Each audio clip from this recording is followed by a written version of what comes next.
Bura Azərbaycandır. Bakı vaxtı ilə saat 10:00. Azərbaycan televiziyasının efirində ASTV xəbəri izləyirsiniz.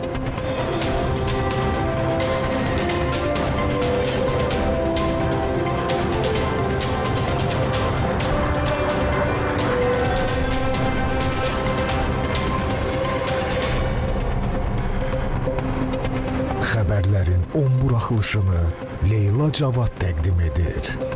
Sabahınız xeyir, hörmətli tamaşaçılar, Azərbaycan televiziyasında xəbərlərin vaxtıdır.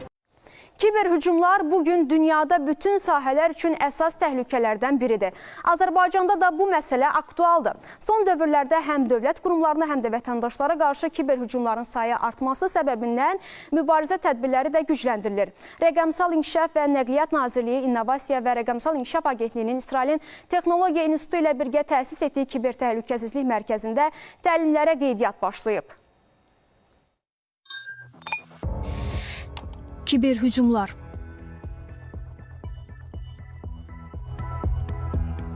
Bu ilin ilk 3 ayında Xüsusi Rabitə və İnformasiya Təhlükəsizliyi Dövlət Xidməti dövlət qurumlarına 290 kiber hücum göstəriciləri müəyyən edib. Bu, ötən ilin eyni dövrü ilə müqayisədə 15% çoxdur. Dünya üzrə kiber təhlükəsizlik mütəxəssislərinin sayı 5,46 milyona çatır. Kiber bacarıqlar bütün sahələrdə vacib sayılır.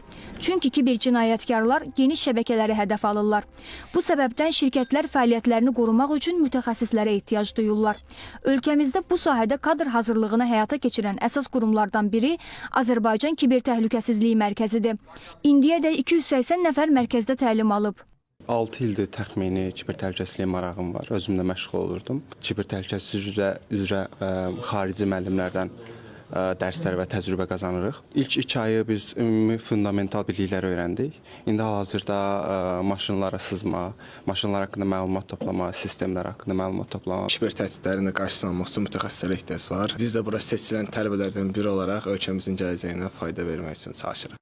Təlimdə iştirak edən xanımlar sübut edirlər ki, texnologiya yalnız güclü cinsin nümayəndələri üçün deyil. Onlar öz bilikləri və maraqları ilə seçilir, bu sahədə uğur qazanırlar. Öyrənmək istəyən insan üçün fərqi yoxdur. Ən əsası odur ki, özlərinizdə çoxlu işləyin, self-study edin və qarşınıza çıxan imkanları dəyərləndirin. Mən sistem administratorluğu üzrə təhsil alırdım. Daha sonra kiber təhlükəsizlik sahəsində özümü yoxlamaq istədim. İnsanların bəzən şəxsi məlumatları ələ keçirilir. Bunlar pis məqsədlərlə istifadə olunur. Şansımı yoxlamaq istədim. Həqiqətən də dəyərdi. Yeni mühit, savadlı müəllimlər sayəsində bilik və bacarıqlarımızı daha çox inkişaf elətdirə bilirik.